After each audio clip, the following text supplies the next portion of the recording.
નમસ્કાર દર્શક મિત્રો, ફોકલ પોઈન્ટ બાય અજય ઉમટમાં ફરી એકવાર આપ સૌનું સ્વાગત છે. અમેરિકી ફેડ રેટ ઘટ્યો છે. 4.25% ઘટી અને 4% કરવામાં આવ્યો છે, એટલે કે 0.25 બેસિસ અમેરિકી ફેડ રેટ જે છે એ ઘટ્યો છે. અને ડોનાલ્ડ ટ્રમ્પના 9 મહિનાના શાસનમાં પહેલી વખત ફેડ રેટ ઘટાડવામાં આવ્યો છે. ડોનાલ્ડ ટ્રમ્પ અને ફેડ રેટ ઘટાડવા માટે જબરજસ્ત સંઘર્ષ કે ઘર્ષણ ચાલતો હતો ફેડરલ બેંકના ચેરમેન પોવેલ વચ્ચે. એ 9 મહિનાના અંતે ઘટ્યો છે, પરંતુ ફેડરલ બેંકના ચેરમેને કહ્યું છે કે અમેરિકન ઇકોનોમી જે છે એ સ્લો ડાઉન થઈ રહી છે. અમેરિકાનો જીડીપી જે છે એ કંઈ 1.4%થી 1.6% જેટલો જ વધી શકે એમ છે. અમેરિકામાં શેર બજારમાં ફૂલ ગુલાબી તેજી છે. આ જાહેરાત થઈ એના એક દિવસ પહેલાં બધાને ખબર હતી કે 0.25 બેસિસ અમેરિકામાં ફેડ રેટ ઘટવાનો છે, એટલે બજાર એકદમ ફૂલ ગુલાબી તેજી પર ઉપર છે. દુનિયાના શેર માર્કેટમાં અત્યારે અમેરિકાનું શેર માર્કેટ બહુ જ ઉપર છે, પરંતુ જોબ માર્કેટ જે છે એ જોબ માર્કેટમાં જોબ ઓપોર્ચ્યુનિટીઝ ઘટી રહી છે, ફુગાવો વધી રહ્યો છે. અને એટલે આજે ફેડ રેટ કટ કરતી વખતે જ્યુરીએ સંકેત આપ્યા કે ડિસેમ્બરમાં ફરી એકવાર ફેડ રેટ કટ જે છે એ આવવાનો છે. હવે ડાઉ જોન્સ જે છે એ હું અત્યારે બુધવારે મોડી રાત્રે લગભગ 1 વાગે જ્યારે આ વિડીયો બનાવી રહ્યો છું ત્યારે ડાઉ જોન્સ જે છે એ 350 પોઈન્ટ જેટલો ઉપર છે, જ્યારે સ્ટેન્ડર્ડ એન્ડ પુઅર, જ્યારે S&P 500 જે છે એ અને નાસ્ડેક 50 એ ઓલમોસ્ટ સ્ટેબલ છે. અને સૌથી મહત્ત્વની વાત એ છે કે સોનું જે છે ફરી પાછું ઉચકાયું છે. અને સોનામાં જે કરેક્શન જોતા હતા આપણે, એ કરેક્શનને બદલે સોનું $3,722 પર ઉચકાયું છે. એનો અર્થ એ કે અમેરિકન ઇકોનોમી ધારતા હતા એવી તેજીમાં નથી, બલકે મોડરેટ છે. અને એને કારણે શું ભારતને ફાયદો થશે, ભારતીય શેર બજારને ફાયદો થશે, આ તમામ મુદ્દાની ચર્ચા આજે આપણે કરીશું ફોકલ પોઈન્ટ બાય અજય ઉમટમાં. પરંતુ એ પહેલાં આપ સૌને મારી વિનંતી છે કે જો તમને ફોકલ પોઈન્ટ બાય અજય ઉમટનો આ એપિસોડ ગમે તો મહેરબાની કરીને એને લાઇક કરજો, શેર કરજો, સબસ્ક્રાઈબ કરજો. અને આપ શું માનો છો, આવનારા દિવસોમાં ભારતીય શેર બજારને શું થશે? તમારી પ્રતિક્રિયા અમને ગમશે તો ધન્યવાદ.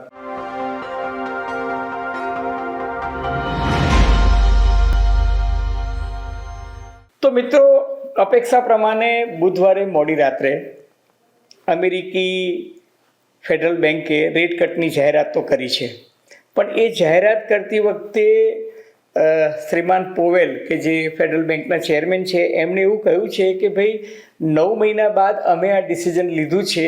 એનું કારણ એ છે કે અમારી પર ઘણું બધું પ્રેશર હતું, પણ છતાં આ ડિસિઝન એટલા માટે લેવું પડ્યું, અને એ પણ 0.25 બેસિસ પર જ લીધું છે, કારણ કે અમેરિકી ઇકોનોમી જે છે એ સ્લો ડાઉન તરફ છે, મંદીની તરફ નથી, પણ એ સ્લો ડાઉન તરફ છે. અમેરિકી જીડીપી છે એ પણ કંઈ બહુ ખાસ નોંધપાત્ર વધતો જણાતો નથી. એનો અર્થ એ કે એને સાથોસાથ ડોનાલ્ડ ટ્રમ્પની નીતિ રીતિ જે છે એની પણ ટીકા કરી. એનો અર્થ એ કે પરોક્ષ રીતે ડોનાલ્ડ ટ્રમ્પની ટેરિફની જે પોલિસી છે એની આ જ્યુરી જે છે એ ટીકા કરી રહી છે, અને કહી રહી છે કે ભાઈ આનાથી જે ફાયદો થવો જોઈએ અમેરિકન ઇકોનોમીને એ દેખાતું નથી. ટૂંકમાં અમેરિકન ઇકોનોમીની હાલત જે છે એ ખાસ સુધારા પર નથી. ટેરિફથી જે ડોનાલ્ડ ટ્રમ્પ એવું માનતા હતા કે billions and billion dollar will come to America, એવું કંઈ બહુ થયું નથી. અને એટલે જ અમેરિકન શેર બજાર જે આપણને બુલિશ દેખાય છે, એ બુલિશ દેખાવાનું મુખ્ય કારણ એ છે કે મેગ્નિફિસન્ટ 7, દાખલા તરીકે એપલ છે, મેટા છે, એનવીડિયા છે, માઇક્રોસોફ્ટ છે, આ બધી કંપનીઝ જે છે, ગૂગલ છે, આ બધી કંપનીઝ, ટેસ્લા છે, ટ્વિટર છે, આ બધી કંપનીઝના પરફોર્મન્સને કારણે તમને ઓવરઓલ શેર બજાર જે છે એ ફૂલ ગુલાબી તેજીમાં દેખાય છે. પરંતુ એની સાથોસાથ તમે જુઓ તો સોનું જે છે, ગોલ્ડ, એમાં મંગળવારે કરેક્શન આવ્યું હતું. અને કેટલાક લોકો કહેતા હતા કે ટેકનિકલ કરેક્શન છે, કારણ કે ગોલ્ડ ઓલ ટાઈમ હાઈ જતું રહ્યું હતું, 3500 થી 3600 વચ્ચેની રેન્જમાં હતું, અને એમાં કરેક્શન આવ્યું હતું. પણ આજે ફેડ રેટ કટ જે આવ્યો એ પછી સોનું જે છે એ વધીને $3,722 પર પહોંચી ગયું છે. એનો અર્થ એ કે ભારતીય બજારમાં સોનું લગભગ 1,12,000 થી 1,14,000ની રેન્જમાં આવી જશે. અને આ ભારતના માર્કેટની દ્રષ્ટિએ જોવા જઈએ તો પણ ઓલ ટાઈમ હાઈ છે. અને સોનું વધ્યું છે, એની સાથે ચાંદી પણ વધી છે.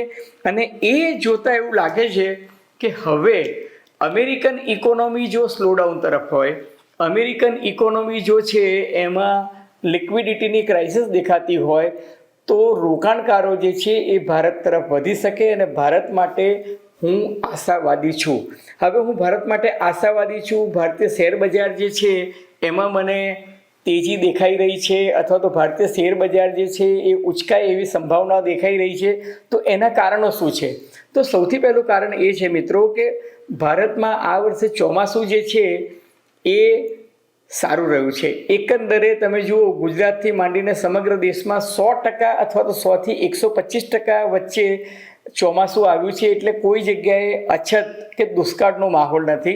ટૂંકમાં નંબર 1 પોઝિશન કે ચોમાસું સારું આવ્યું છે. એથી પણ સારા ન્યૂઝ એ છે કે 15મી સપ્ટેમ્બરે આપણા હવામાન ખાતાએ જાહેરાત કરી દીધી છે કે ચોમાસું જે છે એ વિડ્રો થઈ ગયું છે. હવે ક્યાંક છૂટો છવાયો વરસાદ કે માવઠું પડી જાય એનાથી ચોમાસું ન ગણી શકાય. એટલે નવરાત્રિમાં વરસાદ પડે તો એને ચોમાસું ન ગણતા. ટૂંકમાં ચોમાસું જે છે એ સમયસર વિડ્રો પણ થઈ ગયું છે 15મી સપ્ટેમ્બરે. હવે ત્રીજો સૌથી મહત્વનું પરિબળ એ છે કે જીએસટી.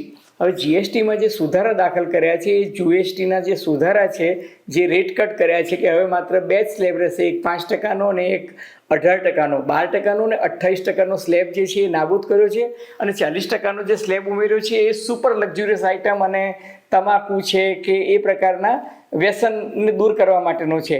એટલે એના કારણે તમે જુઓ તો નિર્મલા સીતારામનનું સ્ટેટમેન્ટ તમને આજના છાપાઓમાં જોવા મળશે, જેમાં નિર્મલા સીતારામને કહ્યું છે કે 22મી સપ્ટેમ્બર એટલે કે પહેલા નોરતે જે જીએસટીમાં ઘટાડો થવાનો છે એને કારણે બજારમાં લિક્વિડિટીની દ્રષ્ટિએ જોવા જઈએ તો 2 લાખ કરોડ રૂપિયા બજારમાં તમને આર્થિક તરલતા લાવશે. એટલે લોકોની ખરીદ શક્તિ જે છે એ વધશે. હવે ચોથું મહત્વનું કારણ કહું તો ભારતીય શેર બજાર જે છે એ આજની તારીખમાં 2 મહિનાની ટોચ પર છે. ભારતીય શેર બજાર જે છે એ 2 મહિનાની ટોચ પર છે. એટલું જ નહીં, જીડીપી જે છે એ ગયા ક્વાર્ટરમાં લોકો એવું માનતા હતા કે ભારતીય જીડીપી ડાઉન જશે, કારણ કે ટેરિફની ધમકી ને ટેરિફના ઓછાએ વચ્ચે આપણે જીવતા હતા. પરંતુ એને કારણે લોકોએ ભયંકર પ્રમાણમાં એક્સપોર્ટ કરી નાખ્યું, કારણ કે બધાને ખબર હતી કે ટેરિફ આવવાના છે. એને કારણે ભારતીય એક્સપોર્ટ અને જે પેલા અગાઉના જે સોદા હતા એ પ્રમાણે ડિલિવરી આપી દીધી. એટલે આ વખતનો આપણો જીડીપી જે છે એ એક્ઝોપિટન્ટલી હાઈ જતો રહ્યો. જે 6.4 ને 6.5ની વાત હતી એની જગ્યાએ 7.8 સુધી જતો રહ્યો, કારણ કે આપણા જે રોકાણકારો હતા, આપણા જે નિકાસકારો હતા, એમને માલ જે છે ભરપેટ વિદેશી બજારોમાં ઠાલવી નાખ્યો. હવે એથી પણ આગળ ન્યૂઝ એ છે કે ફીચે ભારતનું રેટિંગ સુધાર્યું છે. હવે ફીચે ભારતની ઇકોનોમીનું રેટિંગ સુધાર્યું, એની એક સાયક્લિક ઇફેક્ટ એ થઈ છે, ચેઇન રિએક્શન એ આવ્યું છે કે ફીચ સહિત બીજી અનેક એજન્સીસ છે એ પણ ભારતનું રેટિંગ સુધારી રહ્યું છે. હવે એથી પણ આગળ છઠ્ઠો મહત્વનો મુદ્દો એ છે કે અમેરિકા સાથે ભારતના સંબંધ હવે બેક ટુ ટ્રેક આવી રહ્યા છે, સુધારા પર આવી રહ્યા છે. 17મી સપ્ટેમ્બરે વડાપ્રધાન નરેન્દ્ર મોદીને એમના જન્મદિવસે ડોનાલ્ડ ટ્રમ્પે જ્યારે જન્મદિનની શુભકામનાઓ આપી ત્યારે એને કહ્યું કે my dear friend Narendra Modi, I am looking for good relationship with India also. એટલે ભારત સાથે અમેરિકા સંબંધો સુધારવા માંગે છે. એટલું જ નહીં, અમેરિકાના ચીફ ટ્રેડ નેગોશિએટર જે છે અત્યારે દિલ્હીમાં બેઠા છે અને ભારતીય પ્રતિનિધિ મંડળ સાથે ટ્રેડ અને ટેરિફના મુદ્દે જે છે સંબંધો સુધારવાની વાત શરૂ થઈ ગઈ છે. ટેરિફમાં પણ સુધારા આવશે. મને એવું લાગે છે કે જે પેલી 25% એડિશનલ પેનલ્ટી જે નાખી છે એ કમસે કમ પોઝ એટલે કે હાલ પૂરતી એને સ્થગિત કરવાની કદાચ 90 દિવસ માટે એવી પણ એક સંભાવના આવી રહી છે.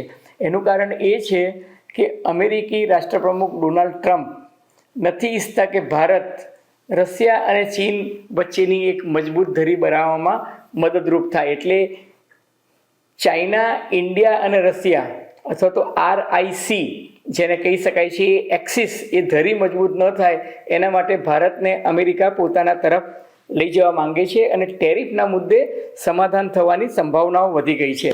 હવે એથી પણ આગળ 7મું અને સૌથી મહત્ત્વનું કારણ એ છે કે FIIની સેલિંગ. FII સેલિંગ એટલે કે FIIની જે વેચવાલી હતી, તમે જુઓ તો 26,000 કરોડની વેચવાલી થઈ હતી, એમાં હવે ધીરે ધીરે ક્રમશઃ ઘટાડો જોવા મળે છે. હવે જો FIIની વેચવાલી ઘટતી હોય અને એની સાથોસાથ લોકલ ફંડો જો ભારતીય શેર બજારમાં ઇન્વેસ્ટ વધુ કરી રહ્યા હોય તો એ એક પોઝિટિવ ટ્રેન્ડ બતાવે છે. ને એથી પણ વધારે સારો ટ્રેન્ડ આજે એ જોવા મળ્યો કે ડોનાલ્ડ ટ્રમ્પે યુરોપિયન યુનિયનને કહ્યું હતું કે તમે ભારત અને ચીન પર એડિશનલ ટેરિફ નાખો, 100% સુધી ટેરિફ નાખી દો. કેમ? કારણ કે ડોનાલ્ડ ટ્રમ્પ ભારત પર પ્રેશર લાવવા માંગતા હતા કે તમે રશિયા પાસેથી શસ્ત્રો ખરીદો છો, તમે રશિયા પાસેથી ક્રૂડ ઓઇલ ખરીદો છો.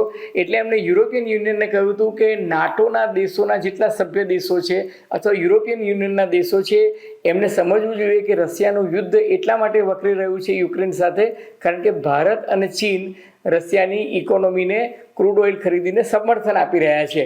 પરંતુ એના બદલે યુરોપિયન યુનિયને આજે નિર્ણય લઈ અને ઇઝરાયલ પર ટેરિફ વધારવાની વાત કરી અને ભારત સાથે એવું કહ્યું કે ભારત સાથેનું સમાધાન જે છે એ ઓક્ટોબરથી ડિસેમ્બરના અંત સુધીમાં એટલે કે આ વર્ષના અંત સુધીમાં થઈ જશે અને 100% ટેરિફ નાખવાની જે વાત હતી એનો યુરોપિયન યુનિયને ઇનકાર કરી દીધો.